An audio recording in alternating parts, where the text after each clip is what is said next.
Well, good night, St. Kitts and Nevis. Good night, Caribbean. Good night to the world.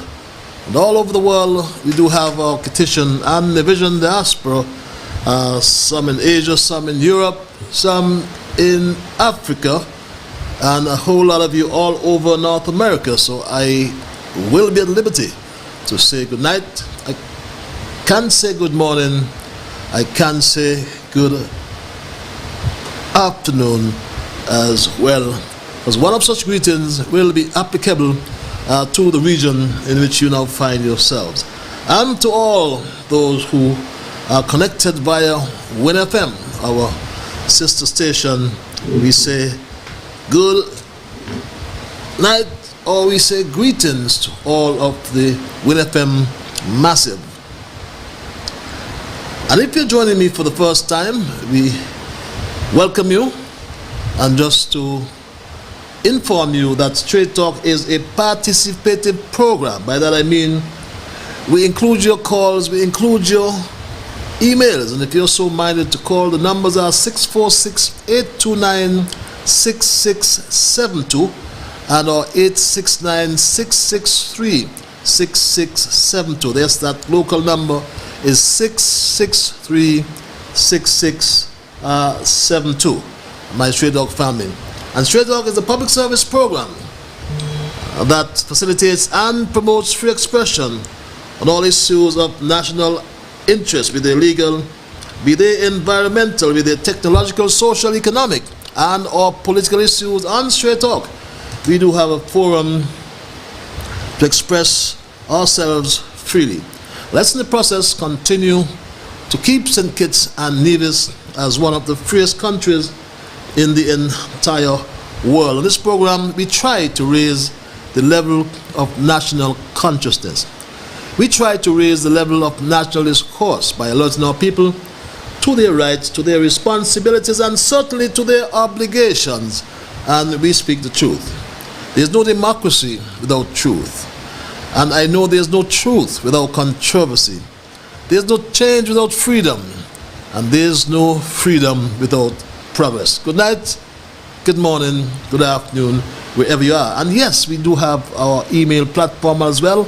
And that address is Straight Talk, that's Straight Talk Patches, that's one word, STRAIGHTTALKPATCHES at gmail.com. That's Straight Talk Patches at gmail.com. I understand, on a sad note, that a dear friend and brother of mine, Steve Hodge, has gone to the great beyond. Steve Hodge, you know, he used to be in North America for lots of years, and Steve, we understand, was back home for some years, and he has now gone to the great beyond. We say, extend condolences to his wife or ex-wife Tara and his son Miles in particular. I'm looking forward to seeing you, my dear brother Miles, but be strong. I understand as well that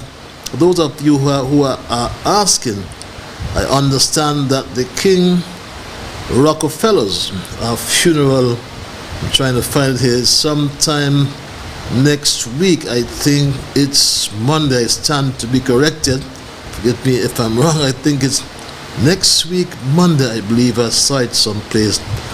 Next week Monday at the Wesley Methodist Church at 2 in the PM. So let's go pay our respects to the fallen brother and People's King Rockefeller.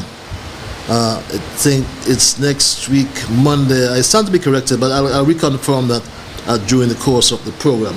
And one other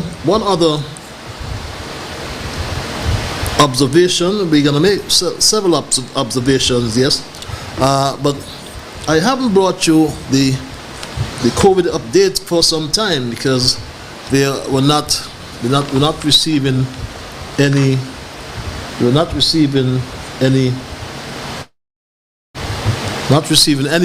updates. But I saw a release that came to hand just today, and I It's under the caption Change in Data Reporting on COVID-19, and it reads, since the start of the pandemic, the Ministry of Health has been keeping the general public apprised of the virus spread with daily situation reports. We also were producing daily reports on the vaccination coverage once a vaccine became available to the public. We have come a long way over the last 2 years. The virus is now endemic, and we have a high population threshold of immunity through a combination of vaccination and infection.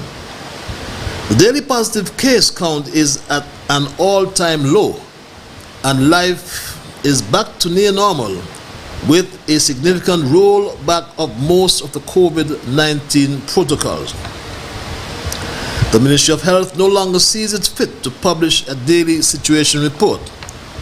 We will, however, continue to collect information regarding vaccination coverage, infection and recovery from COVID-19 so we can follow the trends in viral replication and spread as we emerge from the pandemic. Situation reports will be posted on a weekly basis on the government's website at covid19.gov.kn website with immediate effect. Thanks for your cooperation and understanding, and this comes from the Office of the Chief Medical Officer, and we must really give the HEOC, the NEOC, and the former administration as well kudos for really, so to speak, winning the battle against this dreaded COVID-19 pandemic, something we've never seen within a century, over 100 years. And tonight, my Stray Dog family, in relation to our observations and review, I want to say that it's the time, for those of you who may be unaware, it's that time when we, in fact, when we highlight the issues and do some reflection. We then ask a few questions, such as what was accomplished, how has it helped others, what has changed since, and what can be expected next. Also, what new we have learned or have we learned as a people. And our first observation follows up on our last program when we spoke about the issue in relation to the hypocrisy, because many citizens are still talking about that hypocrisy of Prime Minister Drew during his attendance at the United Nations General Assembly. Prime Minister Drew emphasized St. Kitts Nevis' support for the Republic of China and on Taiwan, and for the Republic of Cuba, as has been done by most of his predecessors at this august body. And recall, he said, we informed you that Prime Minister Drew had this to say. I re-emphasize our unswerving support in the UN system. Taiwan has been a long-standing friend and a partner for sustainable development. Mr. President, I can also speak firsthand to what our friendship with the Republic of Cuba and what it means to me and its value to the people of St. Kitts and Nevis. Cuba has partnered with my own country and many in the developing world in healthcare, education, training, and agriculture. We therefore called an end to the decades-long embargo imposed against Cuba.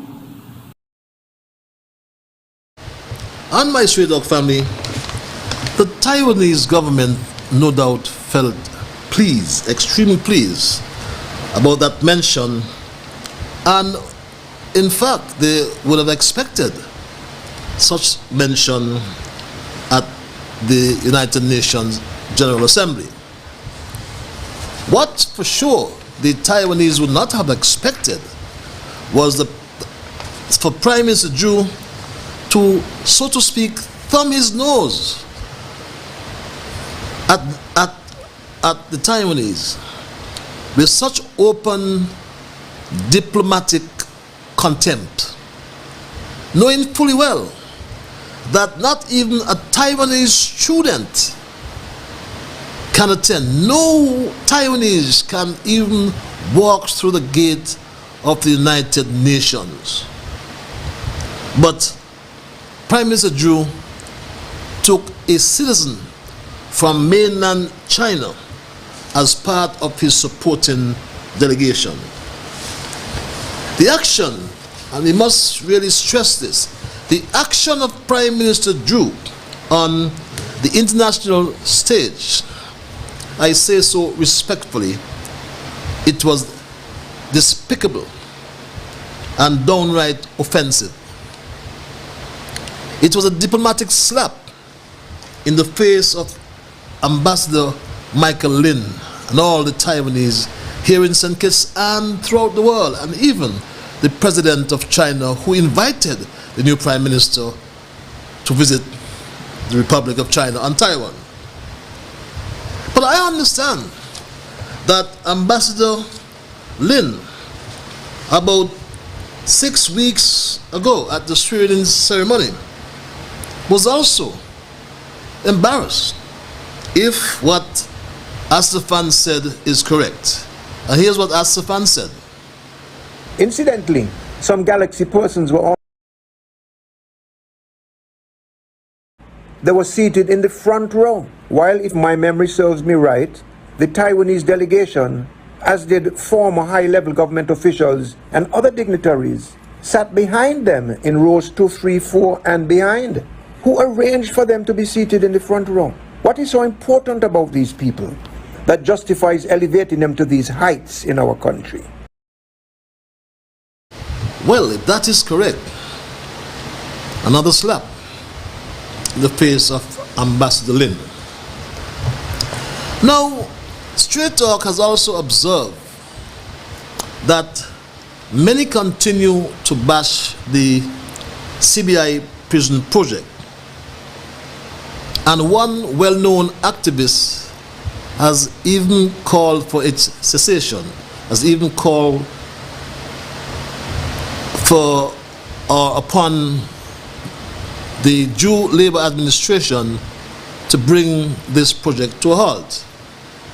But I do not support that. I do not support halting that project at all, not even to consider it. Because to do so, it's really creating, in my view, a fiscal suicide.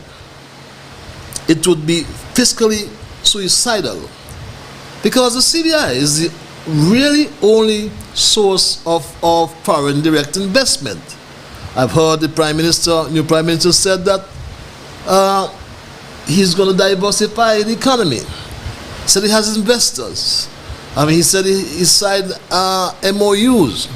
But if he has signed memorandums of understanding or memoranda of understanding, why are they secret? If you have signed an MOU on behalf of the country of St. Kitts and Nevis, then that must be and should be public business. Don't come to tell me you signed an MOU and it's a secret to the cabinet. Not at all. You're signing on behalf of the people, and the people ought to know. Now, the latest observation, though, is that the Jew Labor cabinet that got into office on the 5th of August 2022 have all joined the Airlines Alliance Frequent Flyers Club. That's information that has come to Straight Talk just recently. The Jew Labor Administration has joined an Airlines Alliance Frequent Flyers Club. Membership, we are told, is restricted to the Jew cabinet only. And as time progresses, Straight Talk will provide more information. To date, all but one member of the Jew cabinet has received loyalty points. The Honorable Samuel Duggins has been to Cuba, he's been to Trinidad and Tobago, beg your pardon.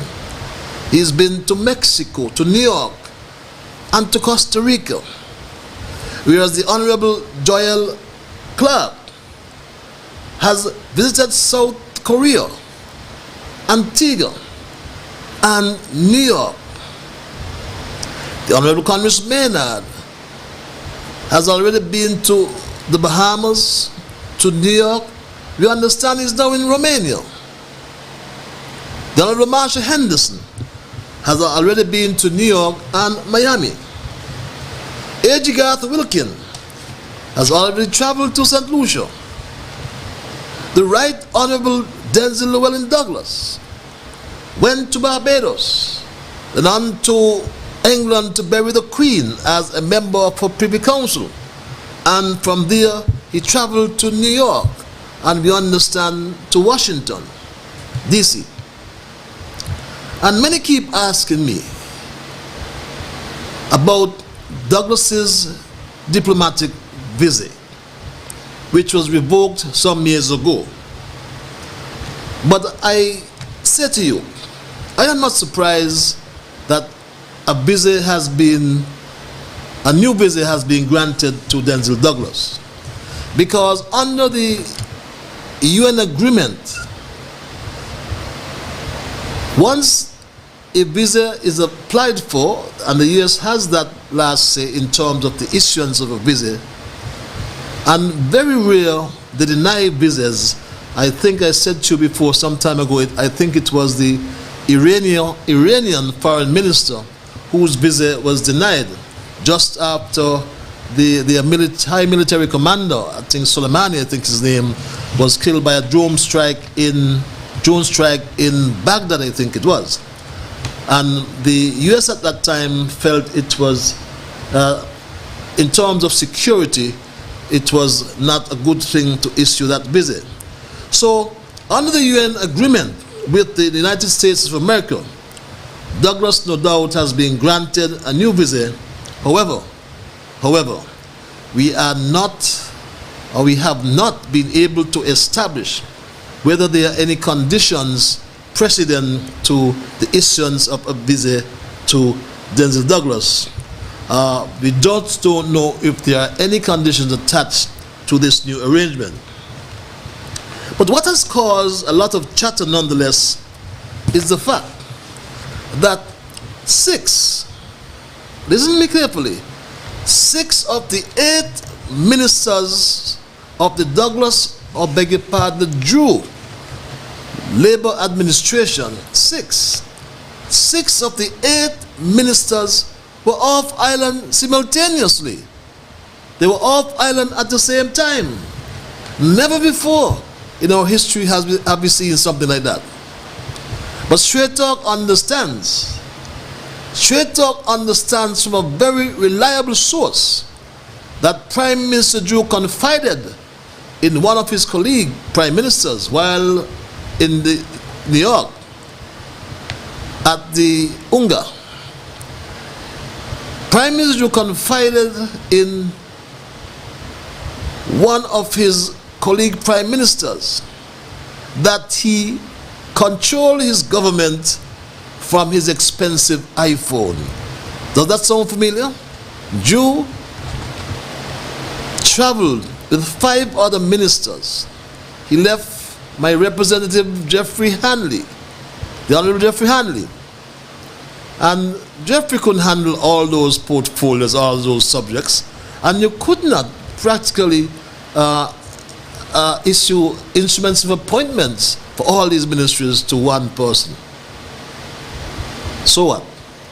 Drew, we are told, ran his government from his expensive iPhone 13. But we'll have more to say about that. Our final observation, though, is that it is now 7 or 8 weeks into the new Jew administration, but he has yet to face the media in a press conference, yet to face the media in his first press conference. He has yet to convene a sitting of parliament. The first sitting of parliament seems to be on Jews' back burner. So yes, we're not going to hold our heads high, but surely they are traveling the world. Those are the observations tonight that are currently under review, my family. And I therefore now invite us all to examine the Jew Labour administration enjoying its overseas honeymoon. I call it an overseas honeymoon. And after the August 5th election, of course, anyone would need a rest. Anyone would need or expect a honeymoon. But St. Kitts is one of the most sought after honeymoon destinations. It's known for its relaxable environment. And yes, the Jew Labour administration needs a break. He needed a break at the start of his first term so that they can ease into the office. But the situation in St. Kitts demands leadership that can find solutions to our problems and not scapegoating or blaming our predecessor. And in fairness to Dr. Jew, in fairness to Prime Minister Jew, he has done some things. Yes, he has done some things like these. Also dealt with making the CFBC. Students can go to a CFBC without cost, and surprisingly enough, it only cost us about $1 million per year, or to $1 million to $1.5 million per year to send our students to CFBC for free. We also put in place payments for students who go, economic cost payments for all students who go to University of the West Indies. But so these were two significant steps that we would have taken that would have gotten us there. The other thing was in terms of the laptop program. We have also started to move to put the laptop program back in place. Why? Because we want our students to have access to technology so that as they educate themselves, they are left behind. They can compete, as we said before, with those in China, India, and across the world, Western Europe, and so forth. Even though we are small, we believe we can educate our people.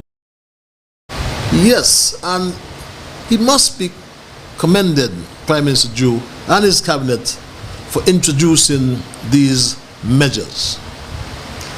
CFBC, free tuition, reintroduction of the laptop, computer, I believe starting in the fifth form, and of course return of the economic costs for students going to the University of the West Indies. But what is troubling most Kittitians and divisions is that Prime Minister Jew and his cabinet are honeymooning overseas. It has to be, with all that overseas travel in such a short space of time. And as I said to you before, St. Kitts Nevis is one of the most sought after honeymooning destinations in the world. It's known for its relaxation, it's relaxing. As some people put it, it's languid, it's safe. And Jew, if he needed relaxation after winning that election, I'm sure it surprised him. It surprised him. But after winning that election with one seat majority, with a one-seat majority, then he could have relaxed in St. Kitts. But he took everyone out. Examine this. The Minister of Public Infrastructure, the Honorable Condolences Maynard, is now traveling to Romania. He reports, like most of them, via Facebook. The Alice and the Dumpling who don't have their Facebook, and the others, Jane and Johnny down the road, they don't know what's happening. No report to the country except through social media. While the Minister of Public Infrastructure was in Bahamas, we had load shedding here in St. Kitts. Our electricity was going off and on. And he sent a statement, his first statement, via Facebook, the Honorable Condolences Maynard. As he's in Romania, we have problems with water. Water problems, but he has gone to Romania. How are we going to solve them? Is the question we ask ourselves. But everybody is crying out for relief. But the minister is whining and dining in Romania. This exact Monday, so Monday, Tuesday, we had no water. Wednesday, we got very weak water pressure for part of the day. Thursday, Friday, Saturday, we had no water.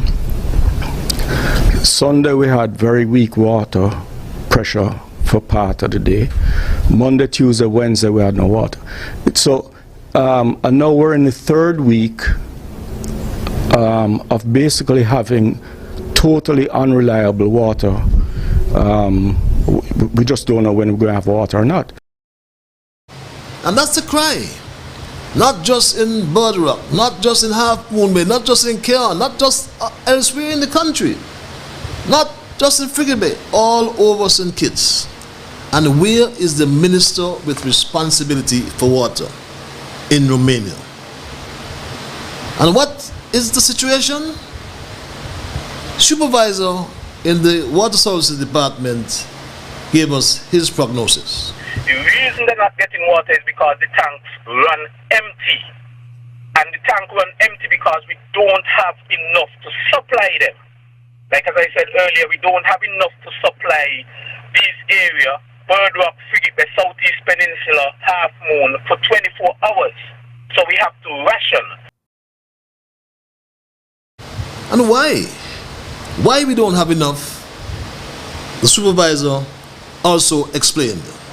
Because if we don't turn the water off at night time, the entire Frigate Bay and Bird Rock area would run out during the course of the day because we don't have enough. The demand is too high. Demand is too high, according to the supervisor. And what has caused or exacerbated this problem? He explained as well. All of this is because we're not getting enough rainfall. That's the only source where we get rain from right now. Water from right now, from rainfall.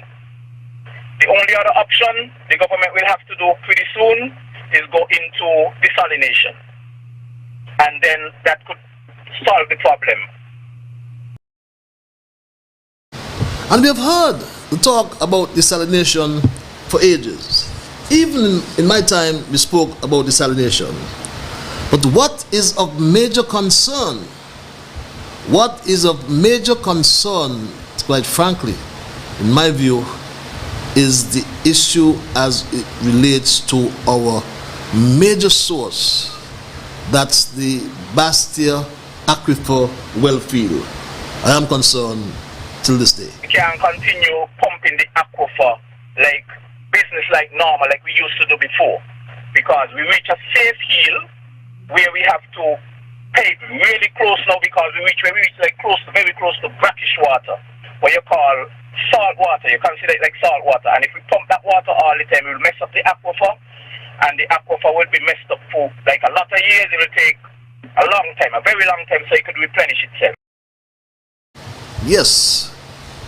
And going back to 2009, in 2009, when there was the Minister of Agriculture, Minister of Public Infrastructure, beg your pardon, they refer to him as a sleepy minister.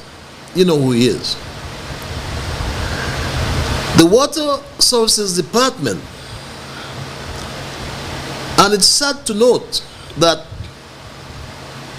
the government of the day, back in 2009, was warned by Ocean Earth Technologies Limited, OET, in its report, Volume 1, Water Resource Management Plan, dated September 2009, which was an outcome of the UNEP project entitled Rehabilitation and Management of the Bastia Valley as a Protection Measure for the Underlying Aquifer. An excerpt from this report reads, and I quote, "There is a trend of declining static water levels observed in the Bastia well field. This decline is observed to range from 1.5 to 2 feet, or 2 feet plus, it says, according to available data extending back into the 1970s. The decline in water levels appears to have accelerated from 1999 to 2009, with an increase in groundwater withdrawals. Continued dewatering of the aquifer will lead to increased areas of salt water intrusion and declining potable water quality within the well field. 3 zones of salt water intrusion have already been identified in the well field, in the well field area, beg your pardon, by the MER mapping. And this was 2009. Now, in 2017, the government, it was recommended by submission from the then Minister of Public Infrastructure that government, in its best public interest, should continue or consider rather utilizing the reverse osmosis desalination plant that is still up to today never operationalized, but lying idle at La Valley for over 12 years.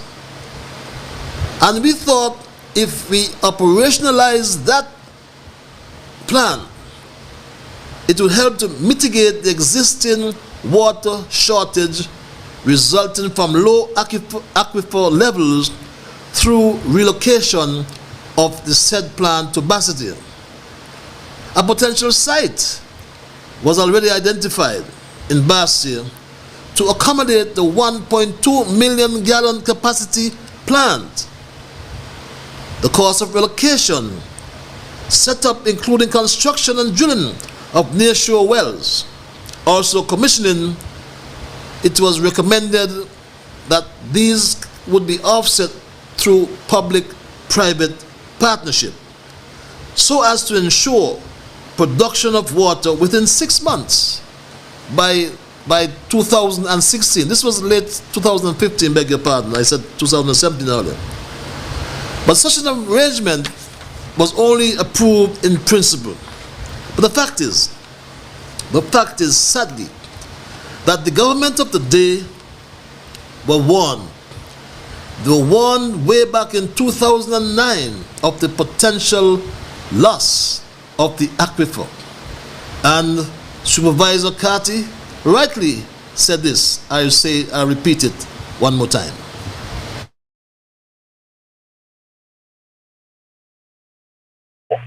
because we reach a safe hill where we have to pay really close now because we reach like very close to brackish water, what you call salt water. You consider it like salt water. And if we pump that water all the time, it will mess up the aquifer, and the aquifer will be messed up for like a lot of years. It will take a long time, a very long time, so it could replenish itself. We can't continue pumping the aquifer like business like normal, like we used to do before, because we reach a safe hill where we have to pay really close now because we reach like very close to brackish water, what you call salt water. You consider it like salt water. And if we pump that water all the time, it will mess up the aquifer, and the aquifer will be messed up for like a lot of years. It will take a long time, a very long time, so it could replenish itself.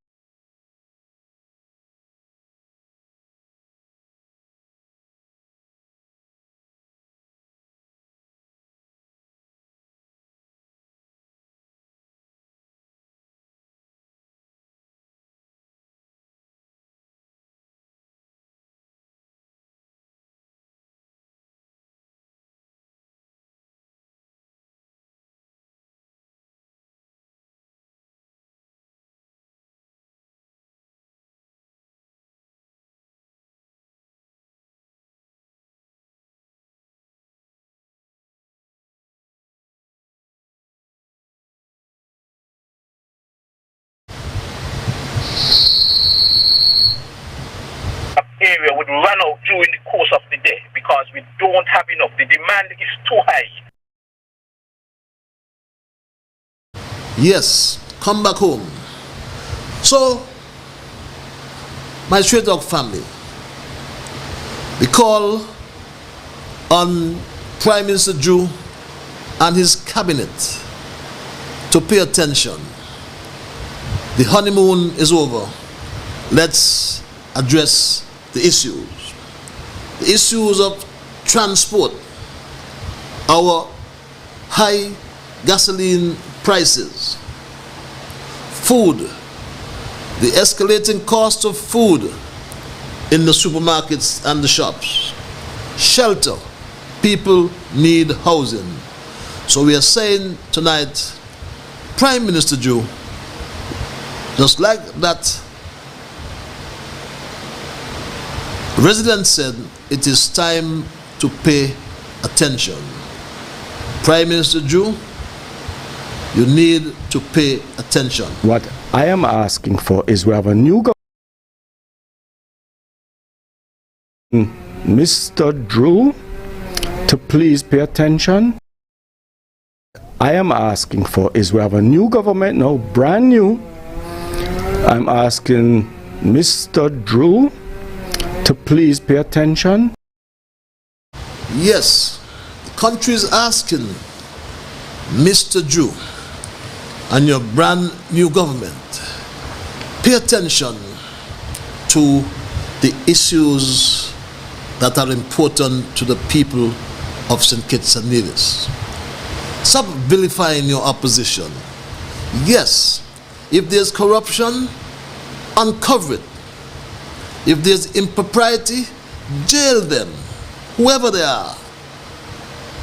And stop coming with this hype. You and your Attorney General, let us face the issues. Pay attention. That's my story tonight, and I'm not going to change it. I'm going to entertain your calls and entertain your emails. My Stray Dog family, I'm going to the lines. Again, the numbers are 646-829-6672, 663-6672. I always implore you to respect others, and of course, to achieve that, you must first respect yourselves. Let us try to be fair to all concerned. Let us try to build goodwill and better friendships. Let's, in the process, in the things we say and we do, let's hope they are beneficial to all concerned. And in saying and doing those things, let us strive to build a kinder, gentler St. Kitts and Nevis. Let us try to build a kinder, gentler St. Kitts and Nevis. It's time to unite the country and stop with these cheap shots Time to come off your honeymoon. No time for honeymooning, in particular honeymooning overseas. We have issues to face in the country. Let us face them. And let us face them in a manly and womanly way. These cheap shots at citizens are not going to solve our problem. These are not the solutions for the problems. The problems are real. The problems are real. The high cost of living. Yes. People want shelter. Yes. And people want many things. I've heard you saying, yes, that desalination is costly. Yes, it is. But it's the option. It's the option we must consider highly, because the water demand has been steadily increasing. And during the period between 2008 and 2017, in the Bastia, Frigate Bay, Southeast Peninsula area, and St. Peter's, due to developments such as the Christopher Harbour, Silver Reef, Ocean's Edge, and the list goes on. And it is anticipated that this increase in demand will continue. And it has. Fortunately, Park Hyatt has its own desalination plant. Fortunately, the Marriott has its own desalination plant. Tilaf, if it comes on board, the core is on board, as well as domestic housing and the agriculture sector. Demand in the Bastia system in particular is now significantly higher than elsewhere. Well, let's go to the lines and say, caller, good night. You are live on Straight Talk. Hello, caller. Yeah, I'm now. Oh, yes, yeah. Yo, good night, brother. Yes, my brother. Good night. How about thou? Oh, wonderful. I'm glad to talk to you tonight. Oh, likewise. That sounds like my brother from another mother. How about that? You know that. We have worked together all along our lives. That's true. Me, you, and all our beloved brother in Canada. Bobby J. Oh, Bobby J. Yes, Bobby J, yeah. Brother Bobby, yes. So I'm a Zulu, you know, I Zulu. Rasa Zulu. Yes. Not Valpain. This is Selvin Matthew. Yes. Eddie Matt cousin. Yes, who Eddie Matt used to be with up here. Spent 3 years up here with me. And that's all it is. What I'm trying to say to you tonight, are you listening? Sure. I'm listening loud. I'm listening closely, sorry. Okay. Our brother Mick Heiliger, we grew up together too. Myself and Mick, he was a drummer and I was a percussionist in the days when he was growing up in Virgin God and Tatola. The BVIs. And now he's the father of our Prime Minister. Yes, and now, so therefore, I would like to reference that, you know, we are people that know each other.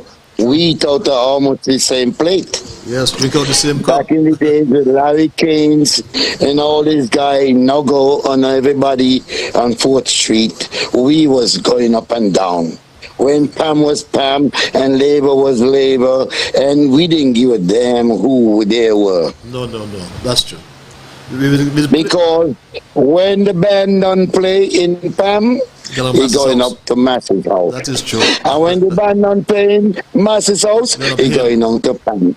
Yo, listen to me. We had no differences of opinion because my girlfriend, mother, back in the days, my daughter is Cheselyn, and her mother, named Adora, and she was all labor, and I used to clean Mass's house. I used to do all kind of things.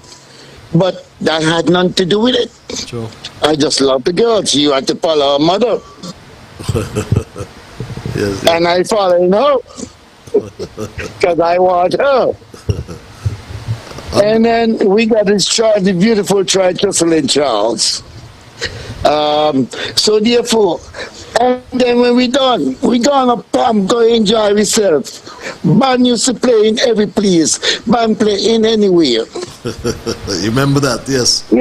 Right in front of Master's house, Pam had a place. That's right. You know, tell me, the cellar, what yes. is the problem with us today? What is the misunderstanding problem? Now Mr. Jew is in power now. He's we raised us. We pitch marble together, you know. Matches, you know that, you know. Yes, we did, yes. We play top together, you know. Yes, my brother. Those were the days. Yes. Those were the days. All I'm trying to say today is about love, not division, not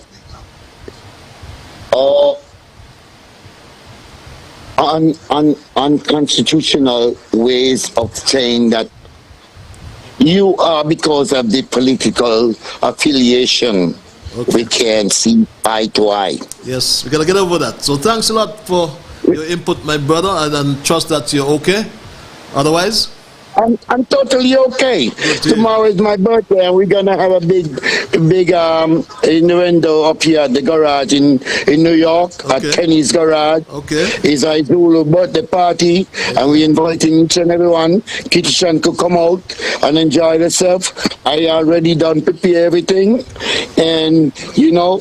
You come to present yourself and come right here. It's at Boston Road, Mike, behind Mike's 5 yard. Okay. Happy birthday when it comes, my brother. Happy birthday when it comes, man. Happy birthday to you. Tomorrow is my birthday. Happy birthday when it comes, my brother. I Zulu. Okay. And welcoming each and every one. I'm gonna have Jamaicans, I'm gonna have Kitishans, I'm gonna have St. Lucians, I'm gonna have everybody at my birthday party. All I'm trying to say is that we need to respect one another. Sure. Mr. Jew is a person that has presented, and Mick and us play marble together, and we play top together. He is who we are, you who are, you are, and listen, stop this political innuendo. Okay, my brother, thanks for your input, my dear brother, and love each other for who they are. Thank you very much, and happy we all a Kitchen. Okay. We are a Kitchen and love Kitchen and Nevis for who we are. Okay, thanks a lot again, and happy birthday when it comes, my brother. Be good to yourself. Okay, tomorrow it is. Right, thank you, Patches. I love you all the time, man. Likewise, I love you more, my brother. Zulu Selwyn. Okay, good. Go back to the lines. Yes, thank you. Caller, I want to thank you for holding your line. Hello, caller. Good evening, Mr. Liburd. Good evening, sir. How art thou? Oh, I'm not doing too bad for my age. Your age? You're a young man.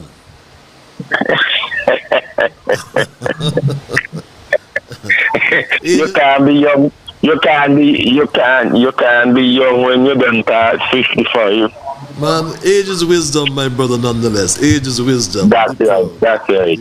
And good evening to the listeners from on the board. Mr. Albert Caldwell here. A couple of questions I want to ask. One, when are we going to get an explanation of why the Chinese lady was with our delegation to the last, what you call it, UN conference? Yeah, General Assembly, yes, yeah. Yes. Why was she there? Because we are now understanding that she was there on an invitation of Dr. Denzel Douglas, who is the Minister of Foreign Affairs. Now, the other question is, did the taxpayers pay for her ticket, or did Dr. Douglas or did the Chinese lady bought a ticket to go to the UN conference? The other question is, what relationship does that lady have to Galaxy? And what relationship does Dr. Douglas have to Galaxy?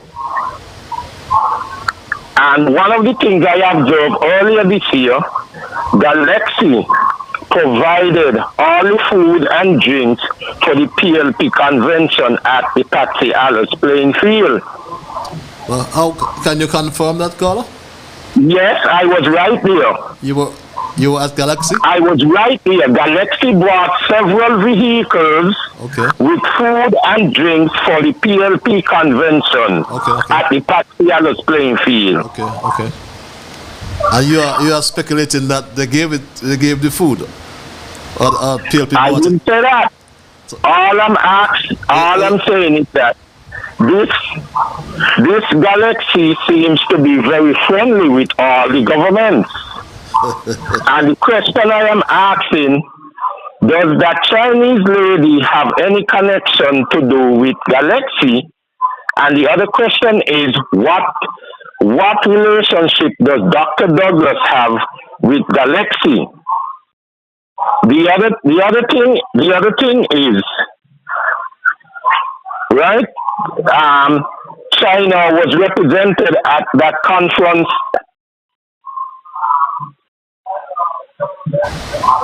Do anybody can tell me if China had a delegation at that conference? Well, China is one of the 193 members of the United Nations, so of course they would have a strong delegation there. Okay. China did not have any representative, whether an ambassador or any special China. Of course, China. You know what I'm saying? They did not have any representative with them from St. Kitts. Okay.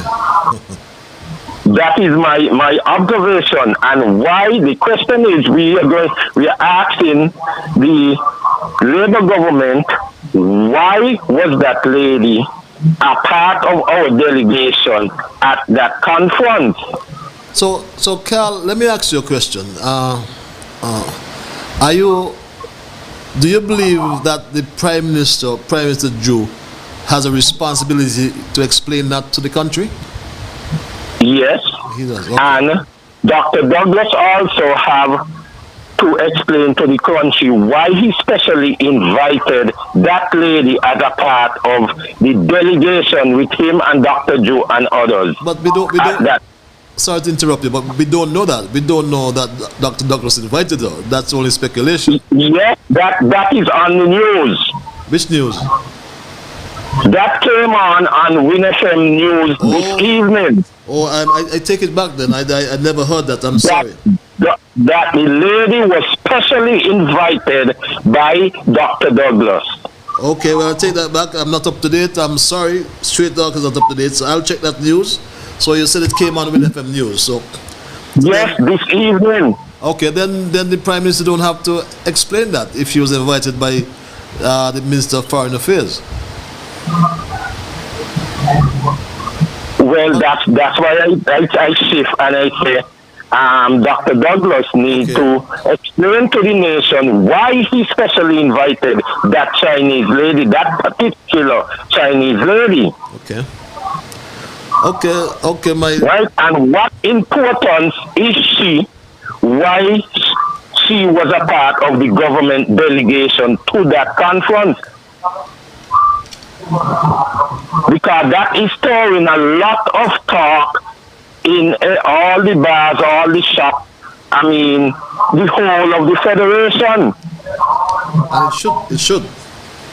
So we are looking forward for Dr. Douglas to explain to the nation what importance is this lady and why was she specially invited to the government delegation to that conference. Why could not be some other young or middle-aged person from St. Kitts or Nevis a part of that delegation? Probably some high business person. Okay, well, we got two questions. The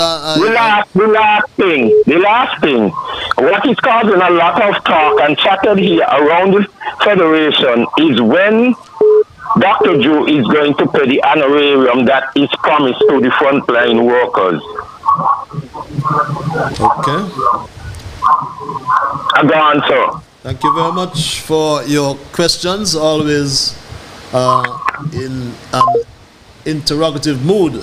Carl Brown, haven't heard that voice for a long time, but you are on top of things. I do apologize for my own tardiness, because I never heard that press release or news item, as you said, coming from our partner station here on Straight Talk about the invitation you spoke to. So I'll check that myself so we can reconfirm that. Let's go back to the lines.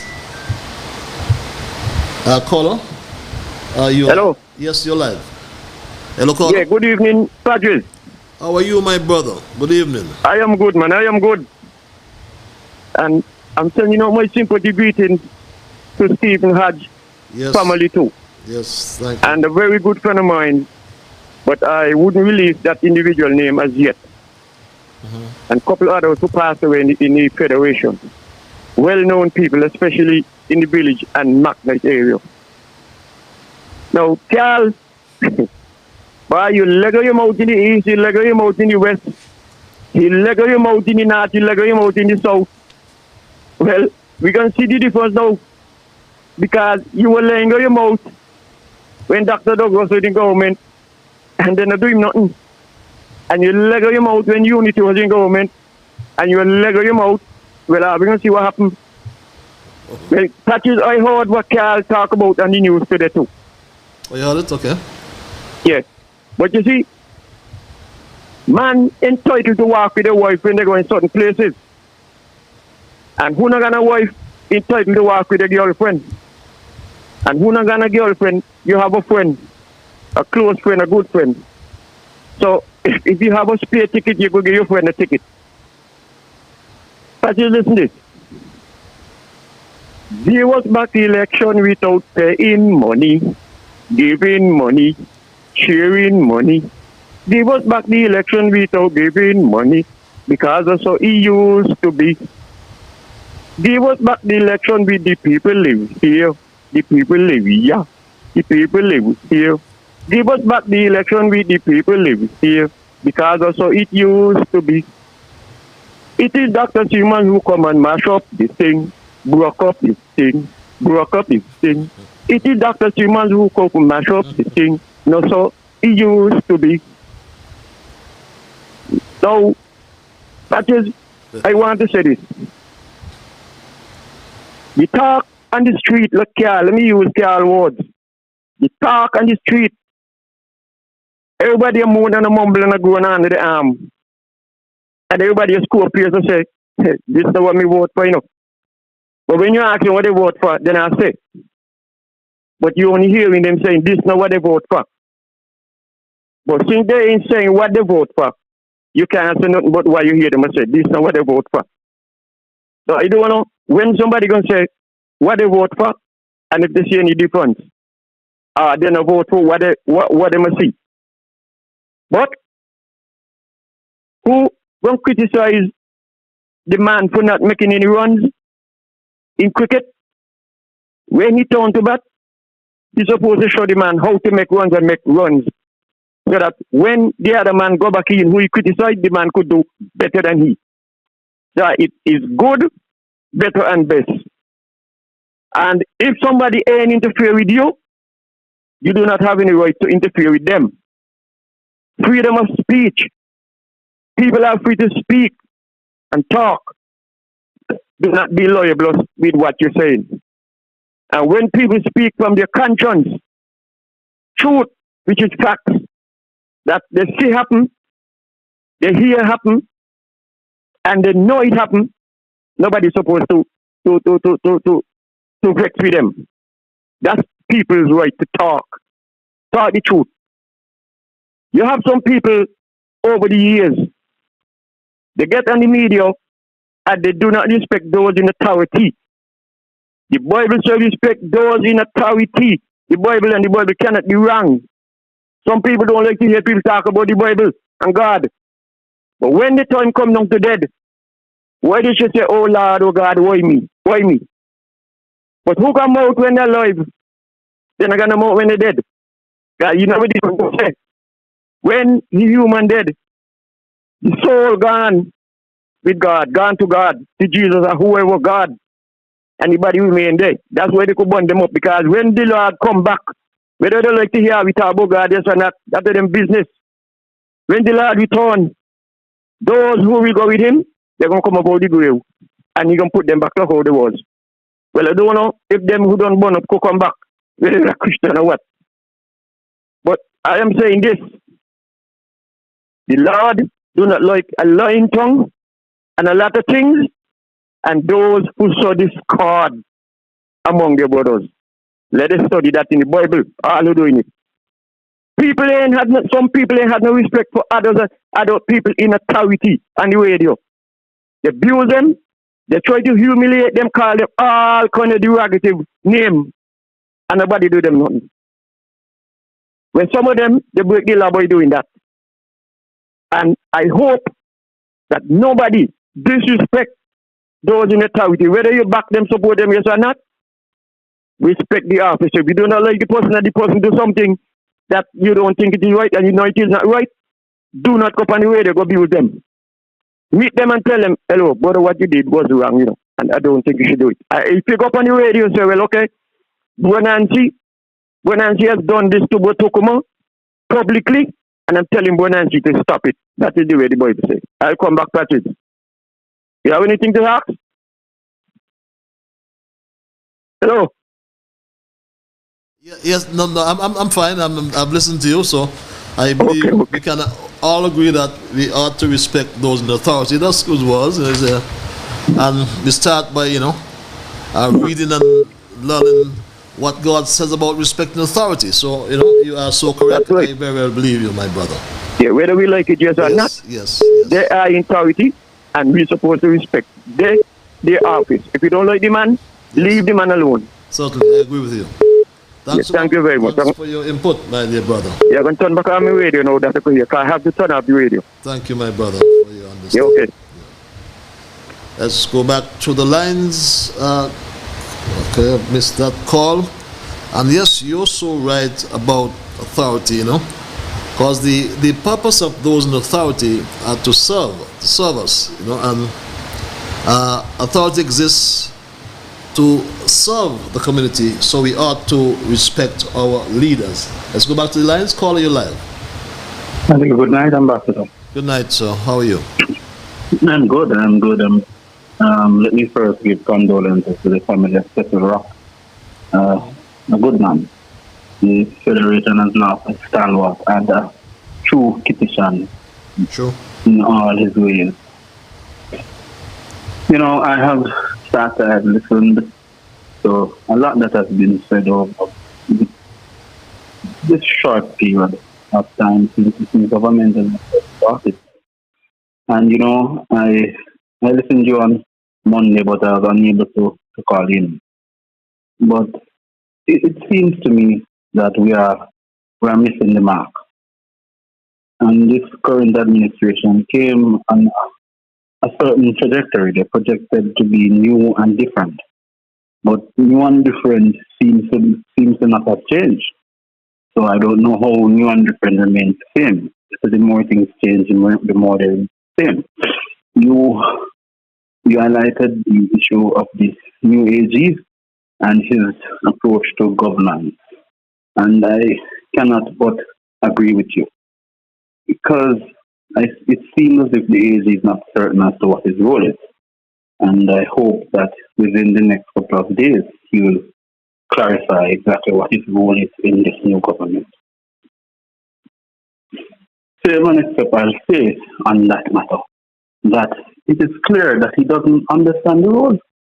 You cannot be judge, jury, and executioner, And that is what I'm seeing from the office of the AG. When you will have a new AG who is going to now take onto himself the role that the civil service is supposed to be doing, in terms of he wants to name and shame civil servants, then I don't think that is the role of the Minister of Justice. That ought to be, if somebody ought to be prosecuted, that's the role of the DPP, and you made that clear. Now, this Chinese thing is very worrying. Why it's worrying? Because the new government campaign that a prison ought not to be built.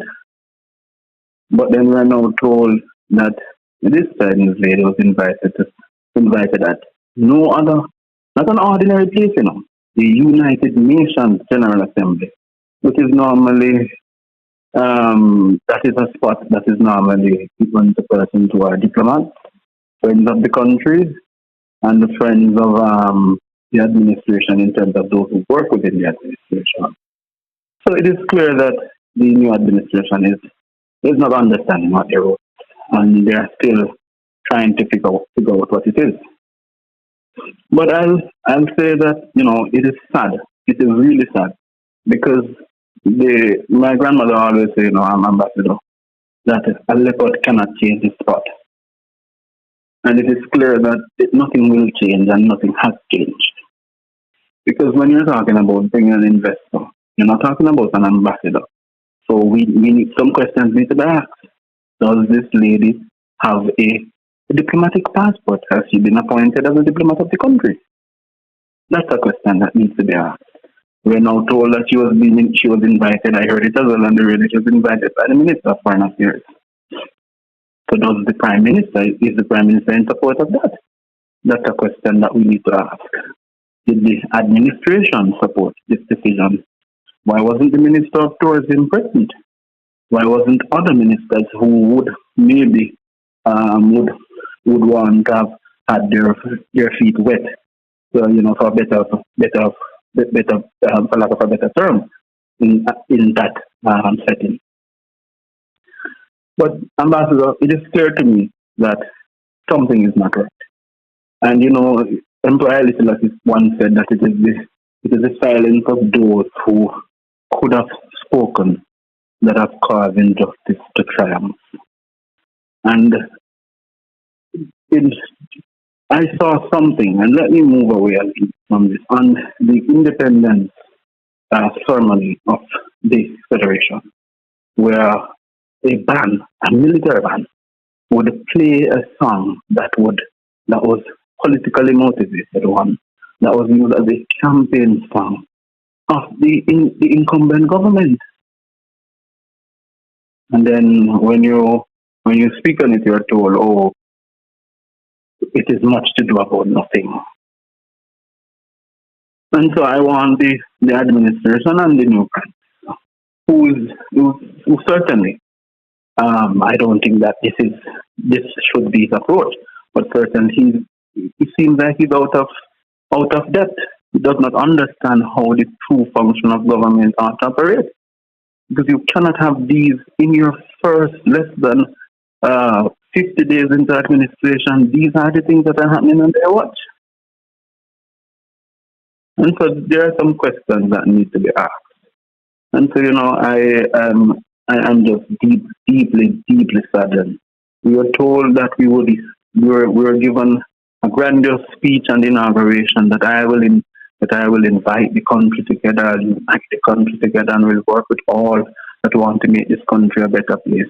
But in the same breath, we see permanent secretaries who ought to be permanent being sent home with no explanation, with no clarification. And this is not how governance works. I want to ask you a question, Ambassador. In your years of governance, because you were once a permanent secretary before you became minister, then an ambassador, why is it that when administration change, the minister can determine who becomes a permanent secretary? Is that constitutional? Well, it's a very interesting question. In that the permanent secretary, it really should be a position that, as it says, permanent, because they are on the pensionable establishment. But I think it's because of our politics and the politics that's being practiced, and I could understand it. I know at some time years ago the view came about to actually have permanent secretaries on contract, so sorry, if a minister comes in or he or she has a choice. Because I've seen throughout my time, even as a PS, I've seen permanent secretaries wearing party colors, and that really is unacceptable. So I think here's where the root of the problem lies. There are permanent secretaries who, instead of being professional, are being partisan. And that's cause for concern. I don't know if that answers the question, but it answers the question. But we are living in an era in which the incumbent administration is now saying that they want to stamp out corruption. Let's give you a scenario. If the permanent secretary, who is the chief director and chief accountant of the ministry, if that permanent secretary is in league or in cahoots with the minister, do you understand that there will be no accountability in that particular ministry?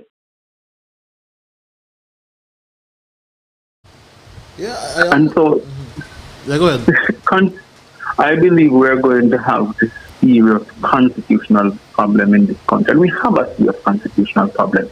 Because a permanent secretary ought not to, one, wear a political hat, two, ought not to be appointed on the whims and fancies of a minister that ought to have come from the Public Services Commission. Those appointments must be determined by the Services Commission. They ought not to have been the decision of a minister. And so while the new AG is making noise about who to name and shame and accusing people of contracts that they have received, let us look at real constitutional reform. And I think you pointed to that as one of your very first program after the election. Let us look at doing real constitutional reform, because this system of firing and iron PSs on whims and fancy creates a breeding ground for real corruption. Because there is no accountability. Okay, got you loud and clear, my brother. So I hope that we were able to fix that, because if you look throughout CARICOM, right, we are using the Westminster model. No other country, with the exception of St. Kitts, appoints permanent secretary and the whims and fancies of an administration. None. And you are privy to governments across the region, and you can correct me if I'm wrong. I've not seen that in Barbados, I've not seen that in Grenada, I've not seen that in Trinidad, I've not seen that neither in Jamaica. But I take your point, but you also recognize that what's happening even across those countries is that permanent secretaries they ought to be the non-political persons within the service, but they are so political. That creates the problem. You understand me? I'm not saying there's an excuse to it, but the permanent secretaries really should be the non-political civil service chief executive of the government. But when you see here in St. Kitts, I mean, there's a particular permanent secretary. I've seen one going up with his minister, and he's in his red shirt. I'm not saying he should choose his colors, but he's telling you who the hell he supported, and something has to be wrong with it. Something has to be wrong with it. But thanks for your input nonetheless, my dear brother. And yes, my brother. Always thought-provoking, but very instructive as well, very educational. Thanks a lot. Thank you very much, Amber. All the best. Thank you, my dear brother. Very interesting perspective coming there. And I wanted to just for a couple of seconds as someone raised the issue, or the issue was raised in relation to the China and the the People's Republic of China, the PRC, and the Republic of China and Taiwan. But it was Resolution 2758, I think, in the 1970s, is it? But over 50 years ago, right, there was this resolution that called for member states to restore the rights of the People's Republic of China in Beijing as the only lawful representatives of China to the United Nations. And that resolution was passed. I don't remember how the disposition of the votes.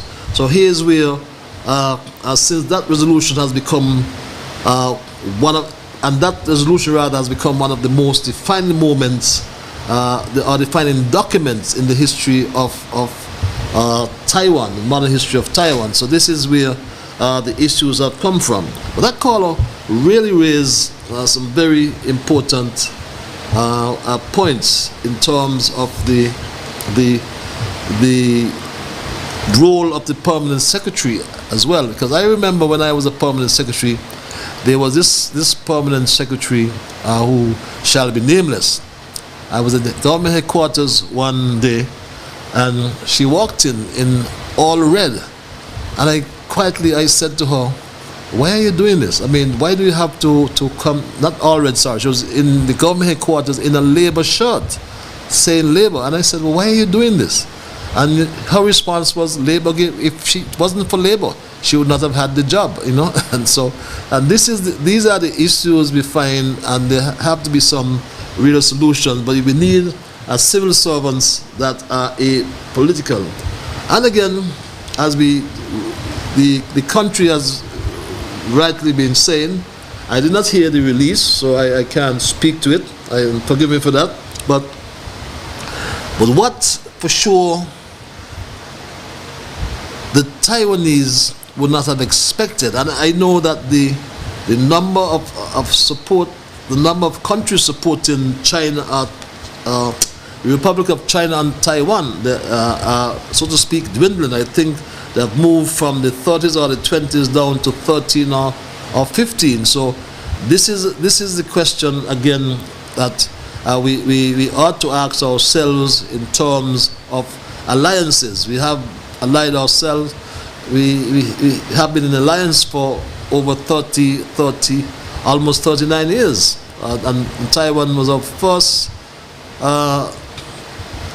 the first government that we had diplomatic relations with. And would that last forever? It's anybody's guess. But things are changing worldwide, politically and otherwise. But whether it is the Minister of Foreign Affairs who invited the citizen from mainland China, it is the Prime Minister's delegation. So I mean, the Prime Minister should have, could have taken some decision and taken a stance as to whether he would embarrass the country, embarrass Taiwan like that. But you know, as we said, we understand if Astafan is right, you know, if he's right, we don't always agree, but he said this, and if he's right, this is what happened weeks before that.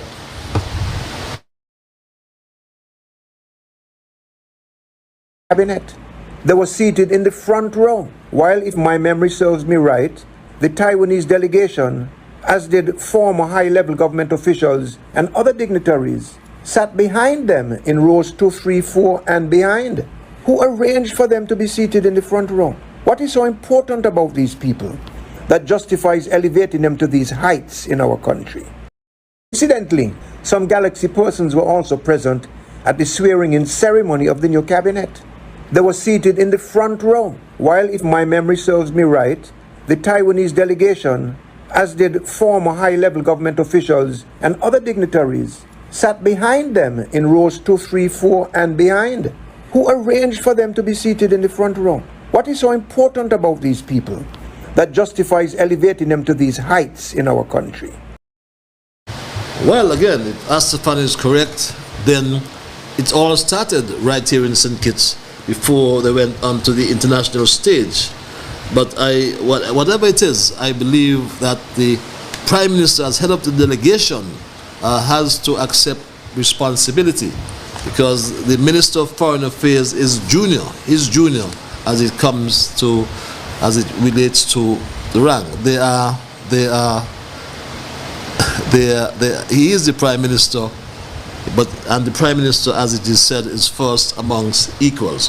But my Straight Talk family, if you have just joined me, and you're hearing this for the first time, you are listening to Straight Talk. Straight Talk is your program. Straight Talk is heard every Monday and Thursday from 8 to 10 p.m.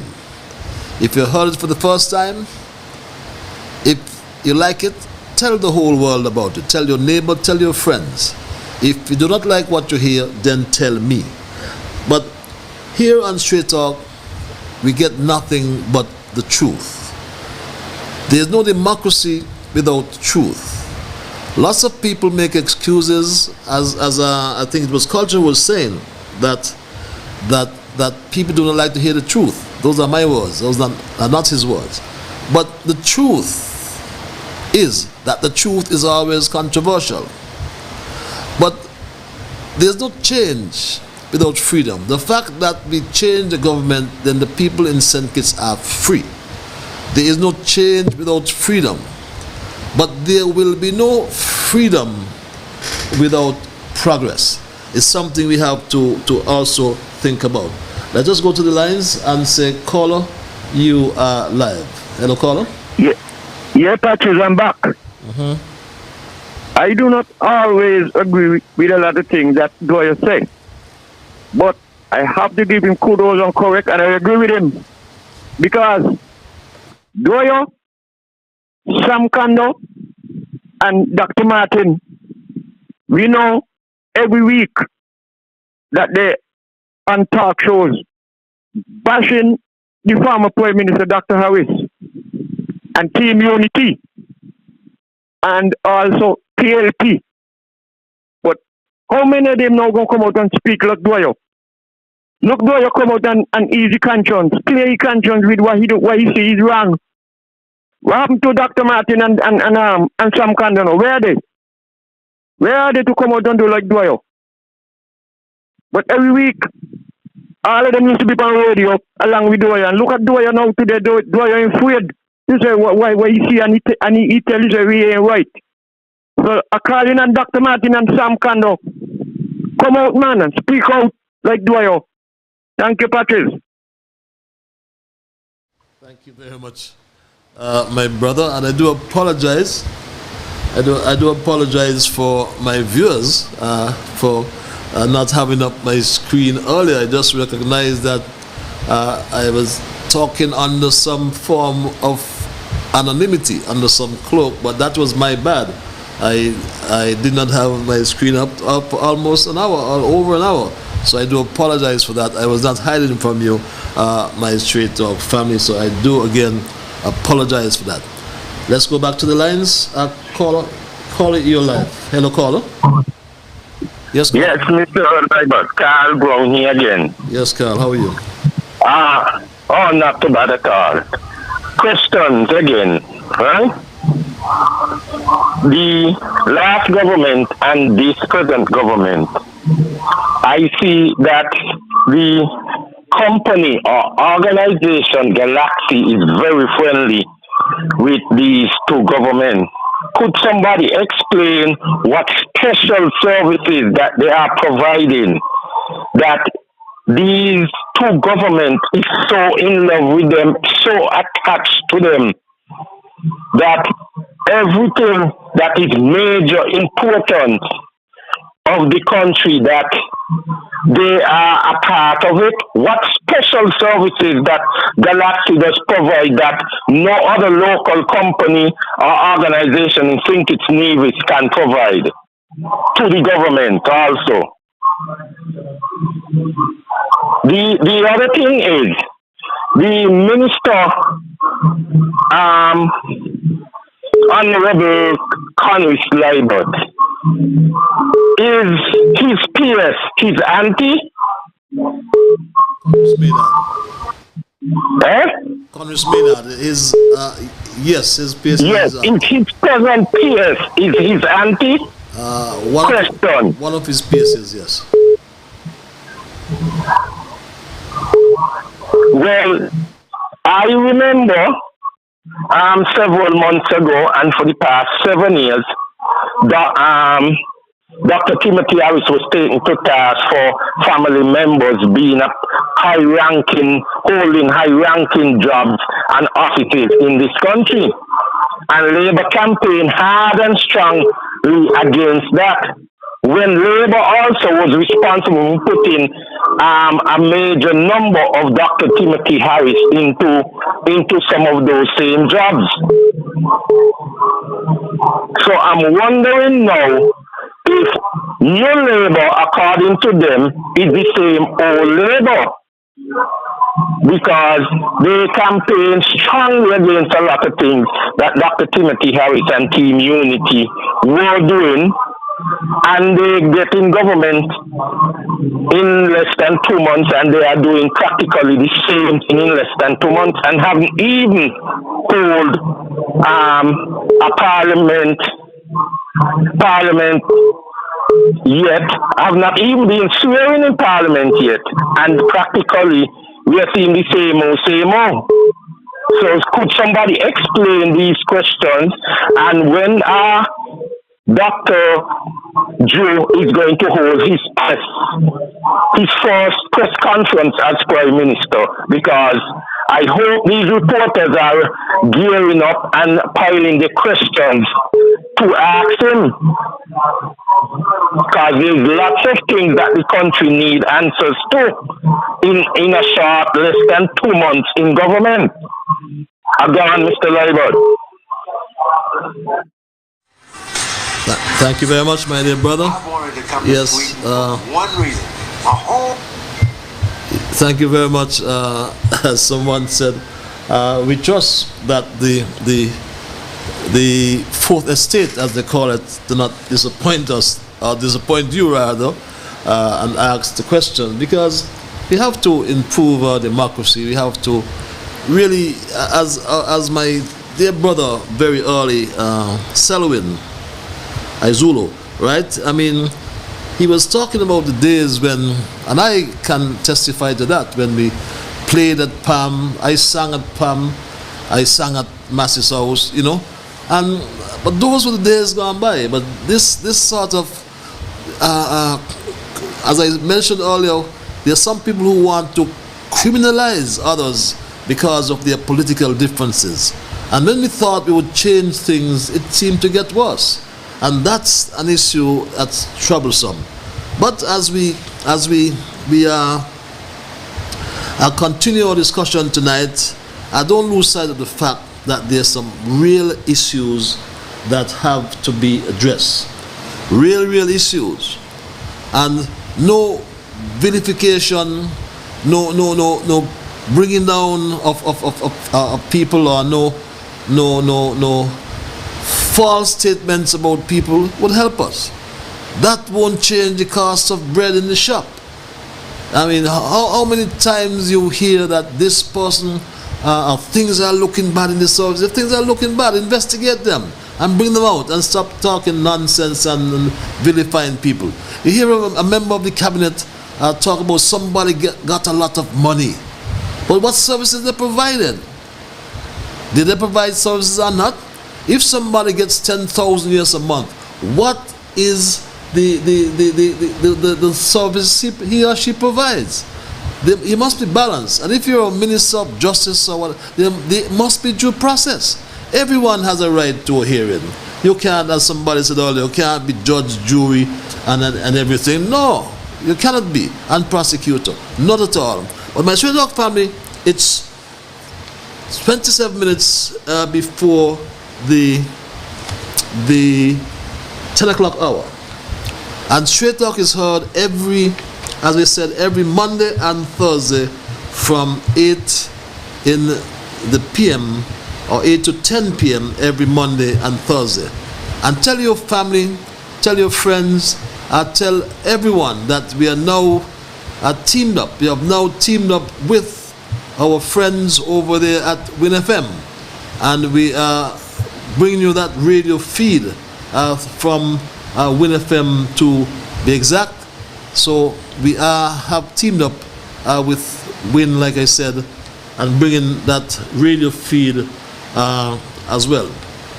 For those of you who have heard us for the first time as well on this program, we actually beam through social media, Facebook and YouTube. So share the link. Yeah, go on to the Patches Liburd Facebook page and just Google Ian Patches, Straight Talk with Ian Patches Liburd. But let's go back to the lines meantime. Caller, you live. Hello, caller. Are you there, caller?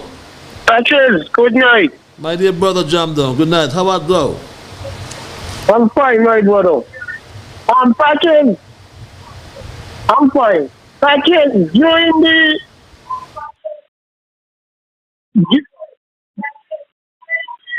You have a radio or the something United on? Nations meeting. During the United Nations meeting. You have a radio on Jamdong? Is this tracking you? Yes, just Patches. Yes, sir. We were watching the lady.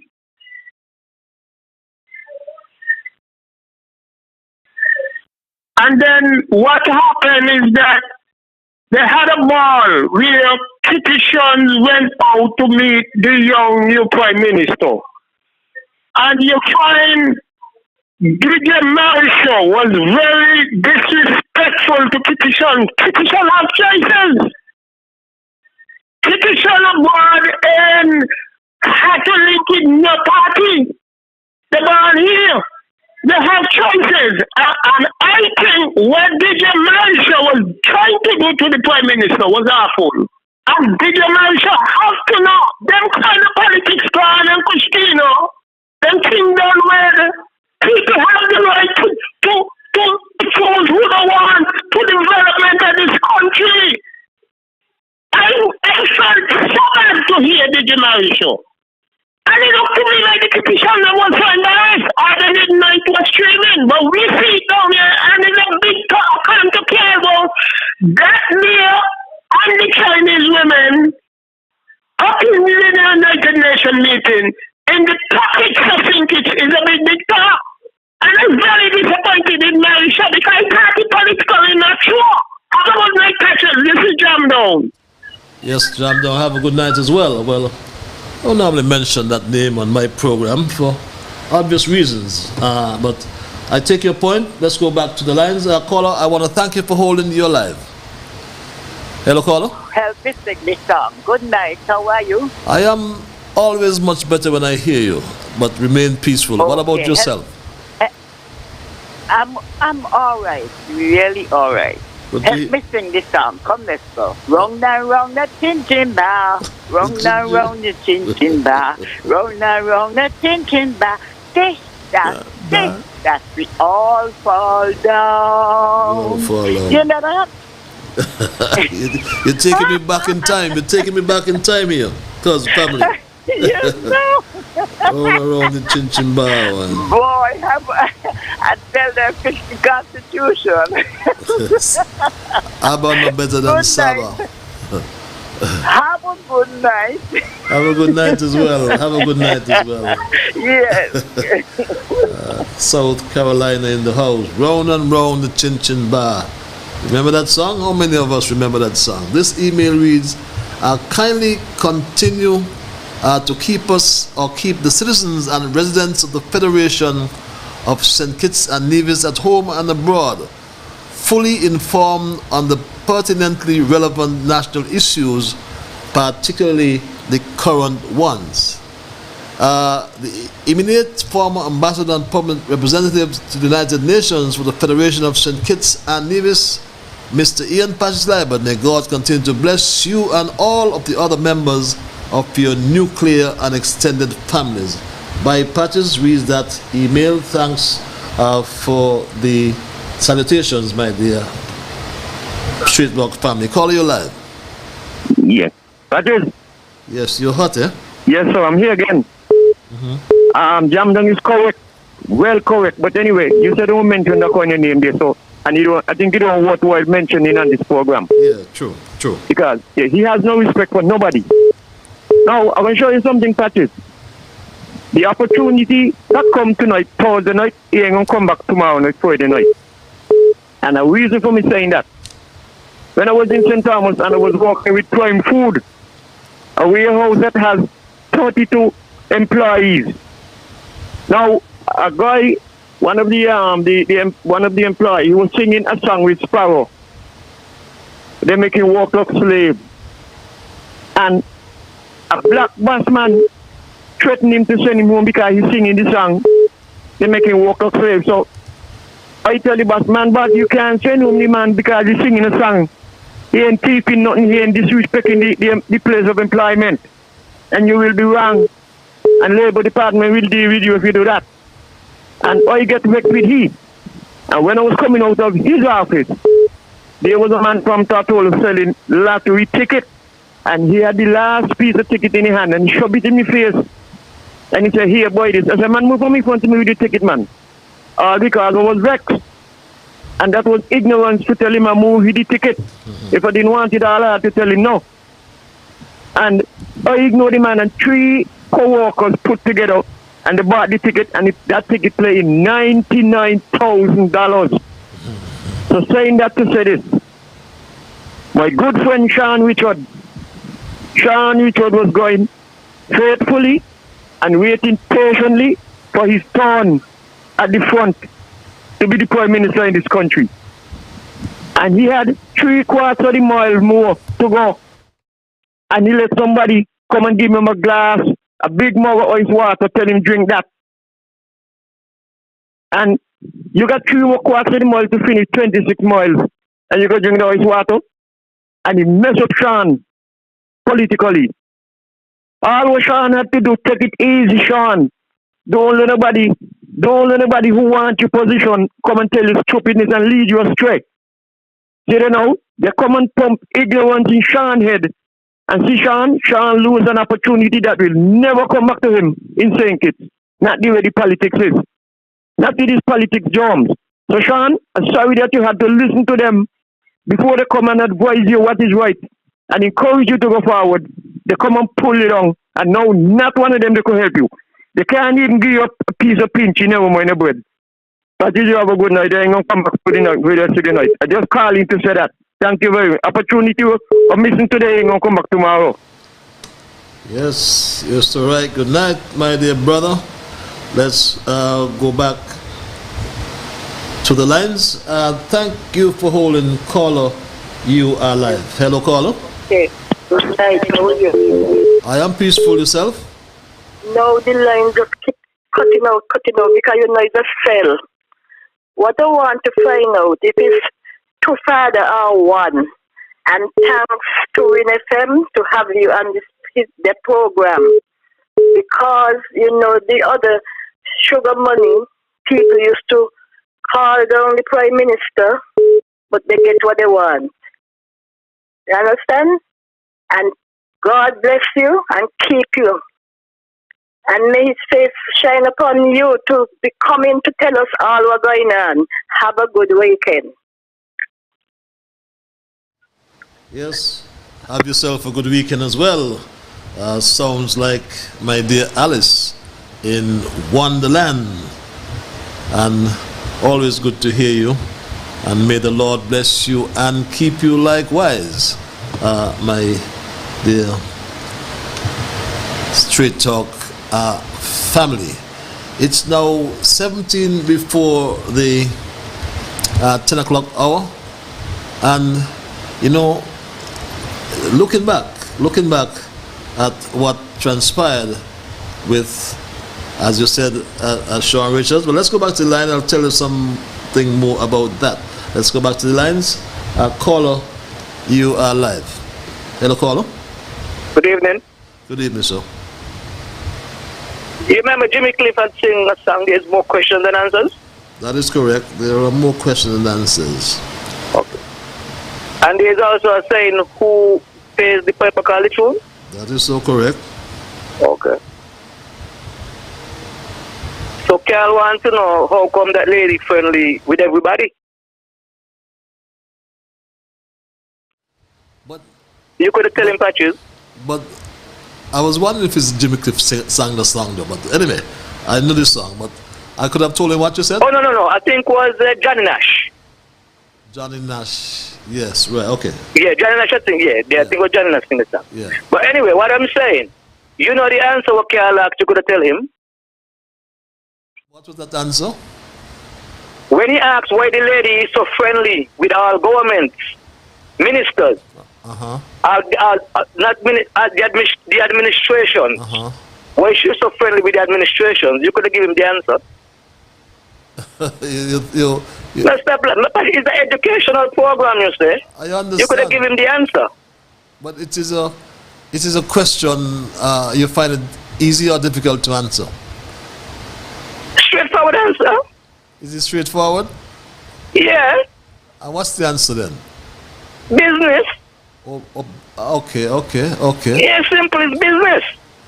Okay, I'll take your point. In business, yeah, because what we have to remember, right, that when an investor comes to a country, they doesn't care who they just do business with who want to do business with them. Just simple as that. Yeah, but a government can keep them at a particular distance and don't have to be so cozy, don't you think? That may be so too, but that is if you're taking me money, you can't avoid me. That won't be good for that won't be good for business. Well, it's not a question of avoiding you. I mean, the issue was embarrassing your country by taking someone of that caliber from mainland China, when in fact not even a Taiwanese student could pass the gate, or any Taiwanese people could pass the gate of the United Nations. I think that's the issue at stake. Because remember, I understand the situation, because I think was when those Windward Island had a problem where they were dealing with Taiwan, and then they went to deal with China, and then they ended up in a problem. Problem? What's not a problem? No, remember when them islands were dealing with I think it was Taiwan, and then they went on to deal with China, and then it ended up with a problem where one the country was asking back for some sort of money or something. One them Windward Island, a couple of years ago. They started off with one, and then they wanted to switch to the other, way created a problem.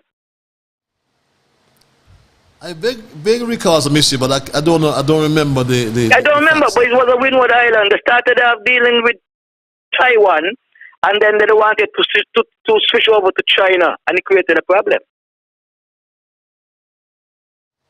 Well, lots of the Caribbean islands have moved away and gone to mainland. China. Yeah, and for obvious reasons. You think we're trying to do the same thing here? I won't be so no, because listening to Dwyer of the seating arrangement in the swearing-in ceremony, where some was ahead of the other, and so ask him if you think if the same thing might happen here, where we, switching from one to the other. Well, I mean, there are some people, in some quarters, although we've had over 30 years, almost 40 years, a relationship with Taiwan. When one considers the strength of the Taiwanese economy, you ask yourselves if we have benefited enough, or shouldn't we have benefited more from that relationship? So it's debatable. But and based on the grounds and what?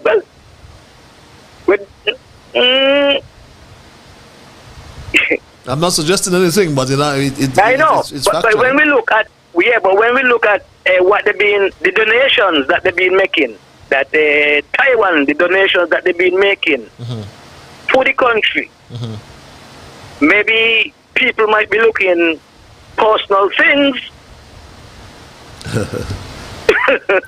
Yeah, well, one could argue, for example, if I'm not against suggestions, I'm very cautious about it. If the alliances would change tomorrow, we may get that bridge built to Nevis. You understand?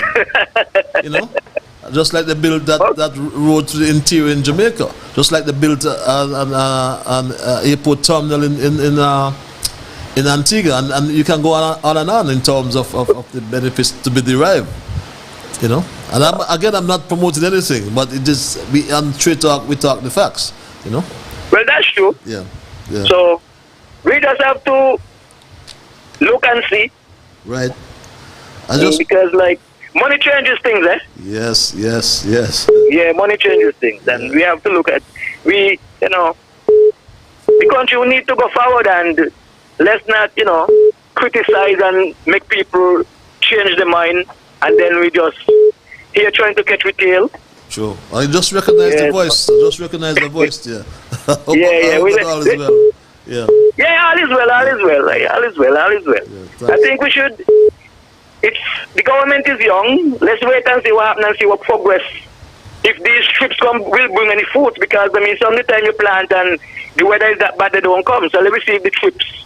If they see them that they're trying to plant, if they will germinate, and what will be the fruit from them. Only time will tell, my brother. Right, that's what I'm saying. So let's play by ear and not criticize too much. That's true. That's reasonable. Yeah. Thanks a lot for because the country need to move, and it take money to move it. That's correct. That's correct. Because we can't do it by ourselves. That is so true. Yeah, we can't do it by ourselves. We need help, and a lot of help right now. Yep, you're so correct. Anyway, all the best. Same to you, my dear brother. Good to hear. According to the man when in the States, see you when I see you. See you when I see you, my brother. All right, all the best, really nice. all the best. Yes. Thanks. Yes, we go. They go back to the lines. Caller, thank you. Thank you. Holding your line. Excuse me for coming in again, Ambassador. But on this matter of the relation with the People's Republic of China versus our relationship with the Republic of Taiwan, China, I want to say that we must be very careful how we tread this relationship. I have a first-hand experience of how the Chinese operate. These examples, a lot of the regional governments have never ever explained to their countries what is truly happening with these Chinese companies. First of all, no Chinese company comes into the region without being backed by the People's Republic of China, by the people from mainland China. They are not spending money that is solely theirs. Yes? So the ordinary, for example, in Jamaica, we have seen where China Harbour Engineering Company, road construction company, have underbid on many of our road construction projects, and now after underbidding on the project, within 2 to 3 months after the project, the cost escalate. You can't compete against these companies because, one, they have access to rates, to loans which are far away less than which your people have. And so we have to be careful. These people are not doing this. Their sole bidding is not for capital alone. Their sole purpose is not the capital. They're doing the bidding of the People's Republic of China. And a lot of bad debt is being used to finance these projects. But we have never had a serious discussion about this.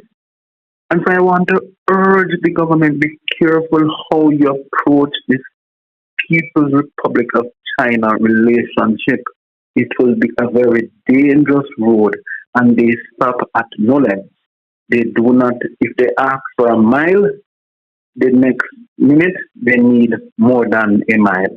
Because we have to be careful how we approach that relationship. The people of Taiwan have been very good to us, and I believe we should sustain that relationship. Nothing should be done solely on the basis of profit. Relationships are not just what your friends can give you. We have seen the mess that the region has entered because of the Venezuela situation, where many, including Jamaica, have abandoned Venezuela and are now suffering as a result of that. So that's just a word to the wise. Let us be careful how we trod into this relationship with mainland China. Thank you, Ambassador. Thank you very much, my dear brother. It will be interesting. There was an interesting read. I think it was in the New York Times some period ago. I'll try and find it, but it is the caption was "The World Built by China," and China has invested in infrastructure all over the globe. They have invested in the health of countries, believe it or not, agriculture and so on. So It is all about geopolitics, and no one is saying we should not be cautious. No one is saying as well that we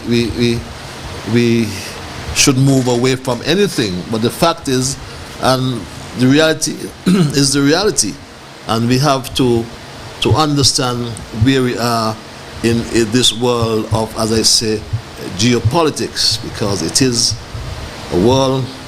It's so unpredictable.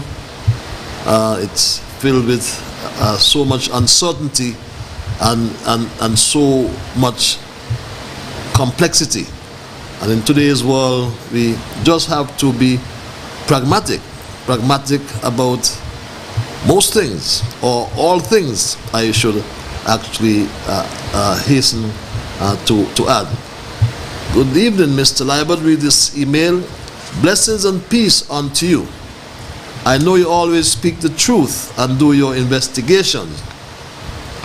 Could you please shed some light on the status quo of our Governor General? We knew when he left, but no date has been given for his return.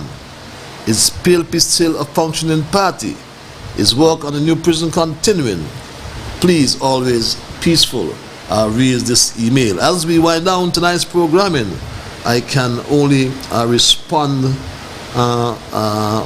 positively to your last question. Is the work on the new prison continuing? As far as I am advised, it never stopped. So it is in fact continuing. As we wind down tonight's programming, and just for those who joined me belatedly, I want to just in summary, we looked at the issues as it relates to the what some people call the hypocrisy of our Prime Minister during his attendance at the United Nations, when he emphasized St. Kitts and Nevis' support for the Republic of China and Taiwan. And I'm sure the Taiwanese government felt pleased about that. But what for sure the Taiwanese did not expect was for the Prime Minister Drew to thumb his nose at them with such open and diplomatic contempt, knowing fully well that not even one Chinese can enter the precincts of the United Nations. But a citizen from the mainland China was part of the Prime Minister's supporting delegation.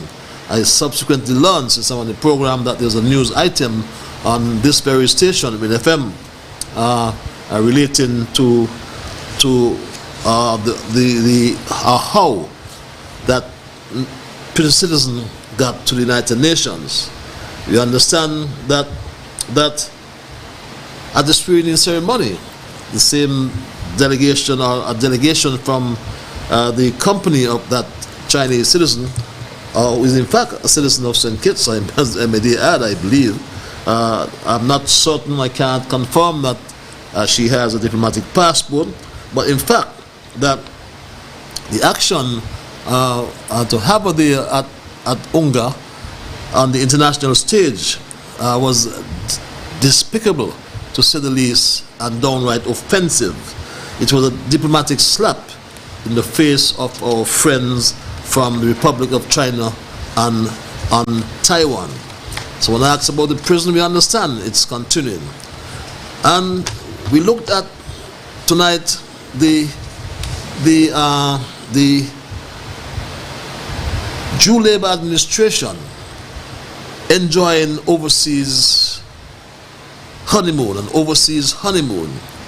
Ministers going from Trinidad, as far south as Trinidad, as far south as Mexico and Costa Rica, in Central America, I should say, as far as South Korea. Now there's one minister in Romania, the Minister of Public Infrastructure, while people here in St. Kitts are suffering.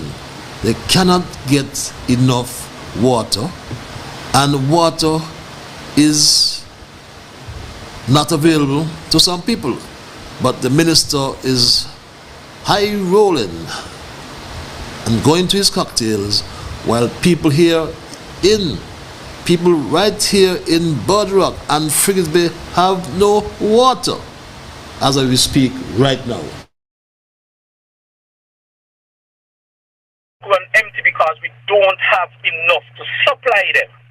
Like as I said earlier, we don't have enough to supply this area, Bird Rock, Frigate Bay, Southeast Peninsula, Half Moon, for 24 hours. So we have to ration. So while the Minister of Infrastructure is having fun in Romania, people here in Bird Rock and Frigate Bay and beyond, and in Cairn are suffering for water. What's the solution? The solution has to be desalination. We have to get our act together. Get our act together. I recommended it in our last administration. I'll recommend it now. Again, my Straight Talk family, because we do have a rainfall deficit and we have to find a solution.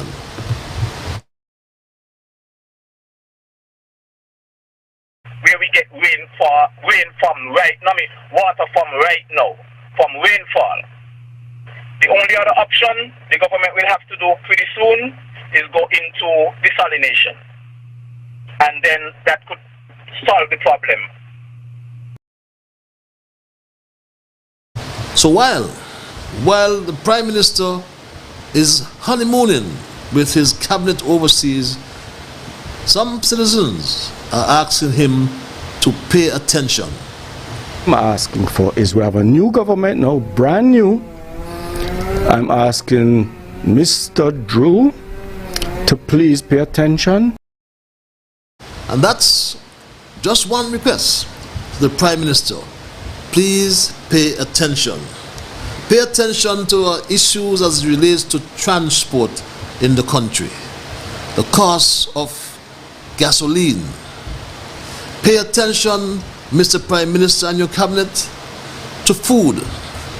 Our insufficiency as it relates to food. The costs, escalating costs each time we enter the supermarkets or the grocery. Pay attention to shelter. The people need houses. Yes, we understand that you have approached that same Chinese investor to build 1,000 or 2,000 houses. We don't know how true that is. But pay attention as well to transparency. You said today that you've signed MOUs with investors. But if you have in fact signed memoranda of understanding with investors, there is no secret. The country must know. That's my story tonight, and I'm not going to change it. My time is done, and I gotta run. I want to thank Almighty God for guiding our conversation tonight, and as always, I want to thank all those who contributed by your telephone calls, by your emails, and even just to listen on social media or on your radio Win FM. I do apologize for those on social media, Facebook and YouTube. I had my screen locked down tonight, and coming from a position of anonymity, not intentionally. I do apologize for that. I had nothing to hide. We don't hide anything. We don't have anything to hide here on Straight Talk. But until we connect on Monday for another edition of Straight Talk, remember, for those who listen tonight, whichever medium you use, tell your friends, tell the world that Straight Talk is back on air after a short hiatus, after a short break. Straight Talk is now partnering with Win FM 98.9. Tell everybody, spread the word, share your link. And until we connect on Monday, I want you to be good to yourselves and to all whom you meet. Have yourself a wonderful weekend. Take your rest, do your chores. But I'm going to try to get to church on Sunday. Haven't been to my Zion Raven for a long time, but I'm going to try to get there on Sunday, God's willing. But in the meantime, just remember, whatever your mind conceives, that you will achieve. But first of all, you got to believe. So when you wake in the morning, thank God for the morning light. Thank Him for taking you to the night. And my Straight Talk family, keep moving on. Until we connect on Monday, be good, be safe, and be healthy.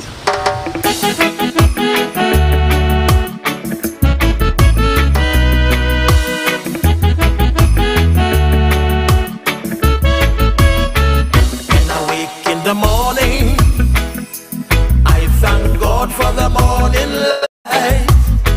Give Him thanks and praises for taking me safely through the night.